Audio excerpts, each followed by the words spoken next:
Assalamualaikum warahmatullahi wabarakatuh. Salam sejahtera bagi kita semua. Yang saya hormati Ibu Profesor Diah Yuli Setiarini, Dokteranda MSI selaku dosen pengampu mata kuliah pengantar manajemen, dan teman-teman yang saya sayangi dan saya banggakan. Pada kesempatan kali ini, kami dari kelompok 5 akan menjelaskan mengenai materi pembagian kerja dan struktur organisasi.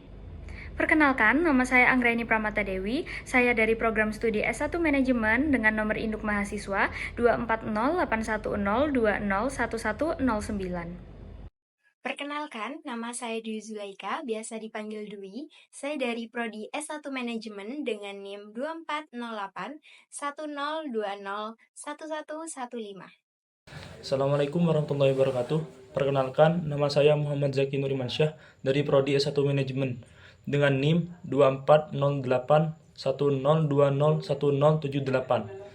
Perkenalkan, nama saya Safa Azhara Putri dengan nomor induk mahasiswa 240810201092 dari Prodi S1 Manajemen.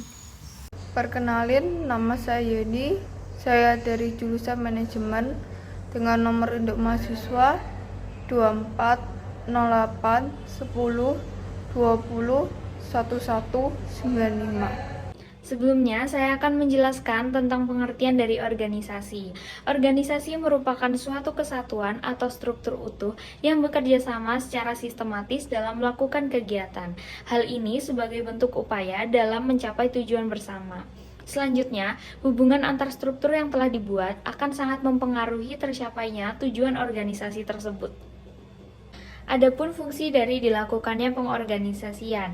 Yang pertama, adanya kejelasan dalam pembagian tugas dan tanggung jawab, yang mana setiap anggota harus memiliki rasa tanggung jawab atas tugas yang dibebankan kepadanya. Yang kedua, dapat dengan jelas menentukan kegiatan apa yang akan dilakukan untuk mencapai tujuan organisasi tersebut. Selanjutnya, saya akan menyebutkan beberapa tujuan dari pengorganisasian. Yang pertama, seorang manajer akan dapat dengan mudah mengawasi performa anggotanya. Yang kedua, dapat dilakukan koordinasi antar anggota sehingga kegiatan yang dilakukan akan sangat efektif. Yang ketiga, mempermudah para anggota untuk mendapatkan penempatan tugas sesuai keahliannya. Dengan mengenal pengorganisasian akan mempermudah suatu organisasi untuk mencapai tujuannya dengan efisien dan efektif. Selain itu akan membuat hubungan antar anggota akan menjadi lebih baik karena dalam pelaksanaannya peran antar anggota akan dibutuhkan satu sama lain. Adapun beberapa prinsip dalam organisasi. Yang pertama, prinsip rumusan tujuan. Tanpa adanya tujuan, organisasi tidak akan terbentuk. Yang kedua, prinsip pembagian kerja. Hal ini sangat diperlukan dalam organisasi, termasuk untuk menentukan pimpinan dalam organisasi tersebut. Yang ketiga, prinsip pelimpahan kekuasaan. Meskipun terdapat pimpinan dalam organisasi tersebut, tetapi pimpinan tetap membutuhkan bawahan untuk diberikan wewenang. Yang keempat, prinsip keseimbangan. Hal ini berkaitan dengan kegiatan apa saja yang akan dilakukan dalam organisasi tersebut dan unit kerja mana saja yang akan diberikan tanggung jawab. Yang kelima, prinsip pemisahan, yang artinya tugas yang diberikan kepada para anggota merupakan tanggung jawab dari masing-masing anggota itu sendiri. Adapun hal lain yang akan mempengaruhi keberhasilan atau kegagalan dari suatu organisasi, yaitu lingkungan kerja. Jika lingkungan kerja di dalam suatu organisasi kurang baik, maka hasil dari kinerja para anggota juga tidak akan maksimal. Hal ini akan mempengaruhi tercapainya tujuan organisasi tersebut. Selanjutnya, saya akan menjelaskan mengenai struktur organisasi. Struktur organisasi didefinisikan sebagai suatu garis hierarki, urutan maupun tingkatan yang menggambarkan beberapa komponen sehingga membentuk suatu organisasi atau perusahaan di mana masing-masing orang pada ruang lingkup tersebut memiliki posisi, tugas, dan tanggung jawab masing-masing. Sedangkan untuk tujuan umum dibuat suatu struktur organisasi adalah untuk kepentingan perusahaan dengan menempatkan setiap individu sesuai dengan bidang dan keahliannya masing-masing. Selanjutnya, faktor-faktor yang mempengaruhi struktur organisasi yang dikemukakan oleh Ernie pada tahun 2006 terdapat 4 faktor, yaitu yang pertama, strategi organisasi. Dibuatnya struktur organisasi adalah sebagai cara untuk mencapai tujuan organisasi. Oleh karena itu, untuk mencapai tujuan, maka struktur harus selaras dengan strategi organisasi. Sehingga apabila mengalami perubahan, hal ini akan berdampak pada strukturnya sendiri. Yang kedua, skala organisasi. Organisasi dibedakan menurut skalanya, seperti dari besaran penjualan, jangkauan pasar, banyaknya individu yang terlibat, dan lain sebagainya. Yang dinamakan dengan organisasi berskala besar ialah organisasi yang mempunyai jangkauan pasar yang luas. Dengan demikian, organisasi tersebut menyerap tenaga kerja yang banyak pula. Begitu pula sebaliknya. Namun, struktur organisasi yang berskala kecil umumnya lebih sederhana jika dibandingkan dengan organisasi yang berskala besar. Yang ketiga adalah lingkungan. Berdirinya sebuah organisasi tak semata-mata berdiri sendiri tanpa pengaruh-pengaruh dari lingkungan sekitar, seperti keluarga, pemerintahan, serta organisasi-organisasi lainnya. Sebuah organisasi mampu berjalan karena adanya hubungan antara lingkungan internal maupun eksternal. Yang keempat, teknologi. Faktor selanjutnya yang memengaruhi suatu struktur organisasi adalah teknologi. Salah satunya dampak untuk memanfaatkan teknologi itu sendiri, seperti waktu untuk pemasaran yang dihabiskan pun lebih terjangkau.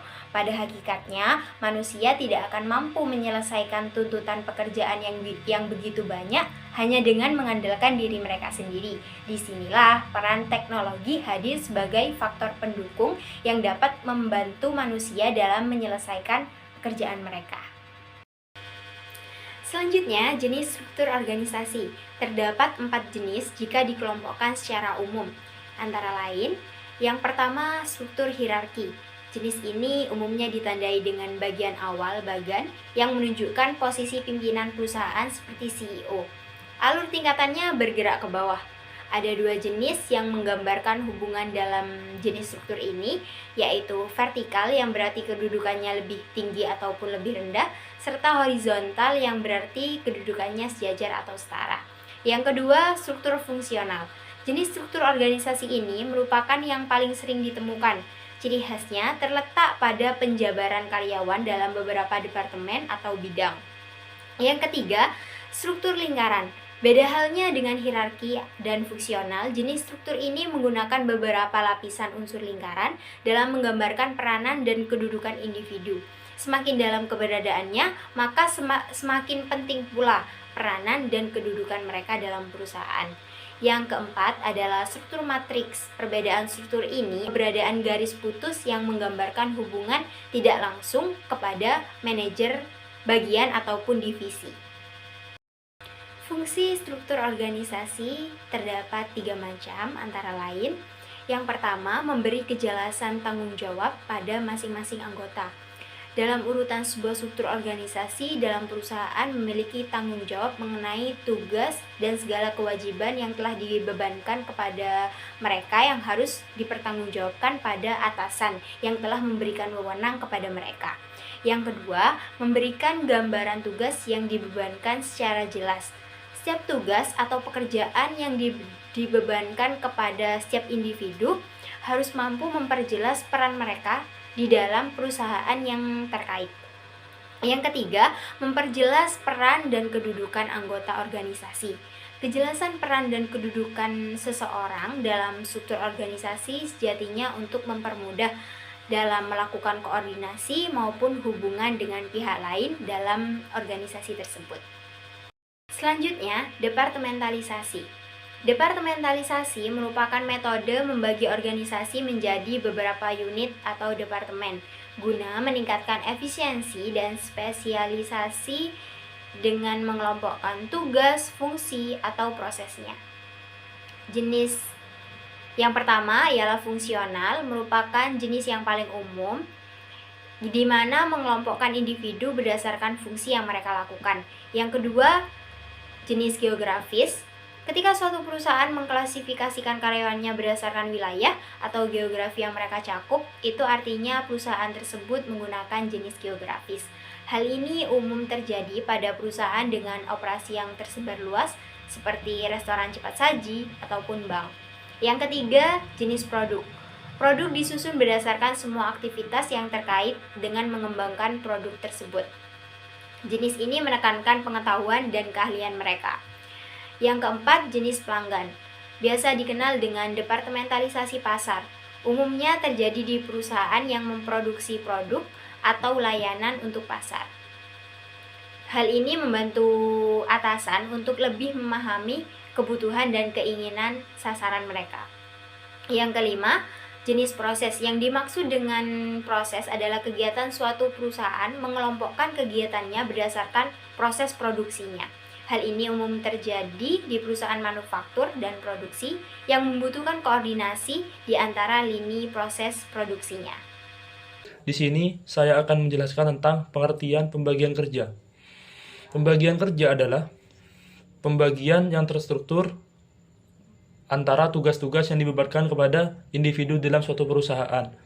Tujuan umum dari pembagian kerja adalah sebagai spesialisasi tugas yang dibebankan kepada setiap pekerja agar memaksimalkan pekerjaan yang ia lakukan. Selanjutnya adalah tingkatan pembagian kerja. Di dalam suatu perusahaan tentunya memiliki taraf manajemennya masing-masing yang berasal dari taraf manajemen atas, manajemen tengah, dan manajemen bawah. Manajemen atas utamanya memiliki tanggung jawab terhadap perencanaan. Sedangkan manajemen tengah bertanggung jawab atas manajemen bisnis seperti merumuskan aturan dan mengalokasikan sumber daya. Sedangkan manajemen bawah bertugas pengelolaan kegiatan dan laporan kinerja karyawan. Selanjutnya merupakan penjelasan tentang macam-macam organisasi. Yang pertama, organisasi dibedakan dari segi jumlah pucuk pimpinan, yang dimana di sini dibagi menjadi dua, yaitu organisasi tunggal dan organisasi jamak. Yang kedua, dari segi keresmian organisasi, yang dibagi dua, yaitu organisasi formal dan organisasi informal. Sedangkan yang ketiga, organisasi dari segi tujuan, yaitu dibagi dua juga, yaitu organisasi bisnis atau niaga dan organisasi sosial atau kemasyarakatan. Yang keempat adalah organisasi dari segi luas wilayah yang dibagi menjadi 4. Yang pertama, organisasi daerah, yang kedua, organisasi nasional, yang ketiga, organisasi regional, dan yang keempat, organisasi internasional. Sedangkan yang terakhir, organisasi dibedakan dari segi tipe. Yang pertama, organisasi tipe mendatar, yang kedua, organisasi tipe piramida terbalik, dan yang terakhir, organisasi tipe kerucut. Baik, selanjutnya saya akan menjelaskan materi mengenai pembagian organisasi menurut bentuk-bentuknya.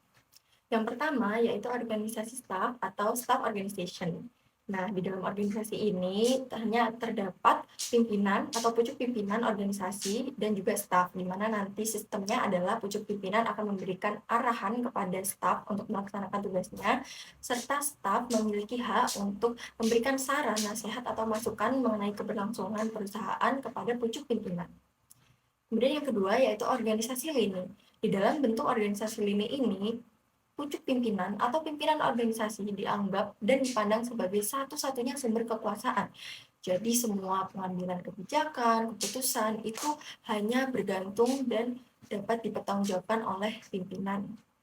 Yang ketiga yaitu organisasi fungsional, di mana organisasi fungsional ya sesuai namanya berarti di organisasi ini ada unit-unit tertentu yang memiliki fungsi masing-masing dan berbeda-beda akan tetapi saling bergantung antara satu sama lain dengan tujuan akhir yang sama yaitu mencapai tujuan organisasi yang telah ditetapkan.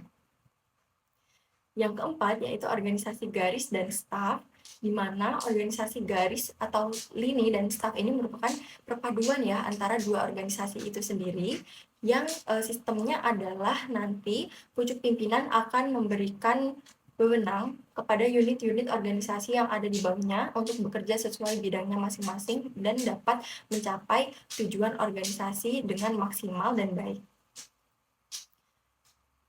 Yang kelima yaitu organisasi garis dan fungsional, yaitu organisasi yang sistemnya adalah pucuk pimpinan melimpahkan wewenang kepada pimpinan masing-masing unit-unit organisasi yang ada di bawah pucuk pimpinan itu sendiri untuk menjalankan tugasnya dengan baik ya. Jadi nanti pucuk pimpinan itu akan memberikan wewenang kepada pimpinan tiap-tiap unit dan pimpinan tiap-tiap unit akan memberikan tugas dan bertanggung jawab atas unit-unit yang dipimpin oleh pimpinan unit masing-masing tersebut.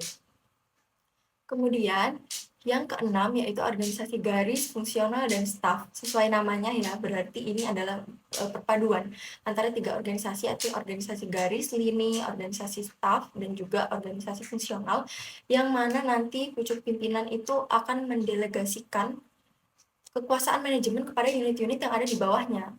Jadi nanti pucuk pimpinan akan memberikan wewenang dan tanggung jawab kepada pimpinan unit, dan pimpinan unit akan mengarahkan tiap-tiap unitnya agar dapat bekerja dengan bidang-bidang atau keahliannya masing-masing yang pada akhirnya akan mencapai tujuan organisasi bersama. Jadi sebetulnya ini mirip sekali ya dengan sistem organisasi garis dan fungsional yang sebelumnya sempat kita bahas, akan tetapi dengan perbedaan bahwa dalam organisasi ini semua orang yang berada di bawah kekuasaan manajemen atas itu akan dijadikan asisten atau pemberi saran mengenai keberlangsungan perusahaan kepada pucuk pimpinan.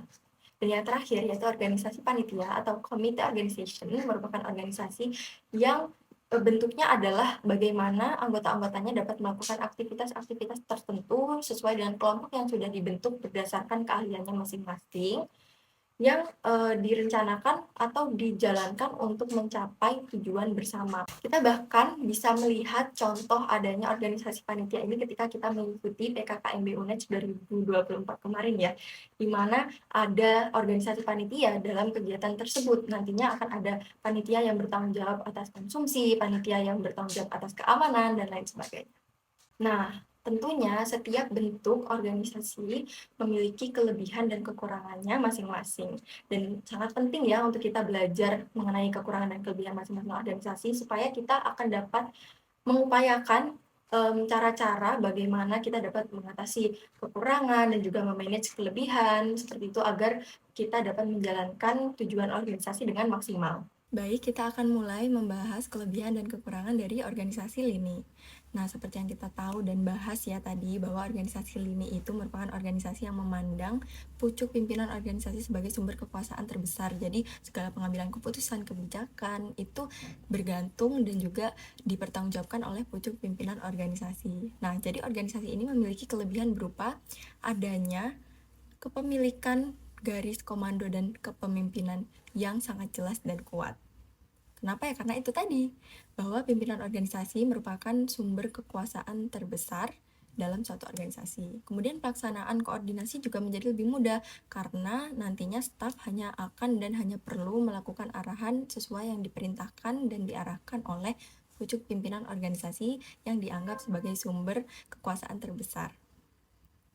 Nah, tapi organisasi ini juga memiliki kekurangan, di antara lain yang pertama tujuan pimpinan organisasi, lebih tepatnya tujuan pribadi ya, itu seringkali sulit dibedakan dengan tujuan organisasi, yang mana tujuan pribadi pimpinan itu belum tentu menguntungkan tujuan organisasi ya, seperti itu.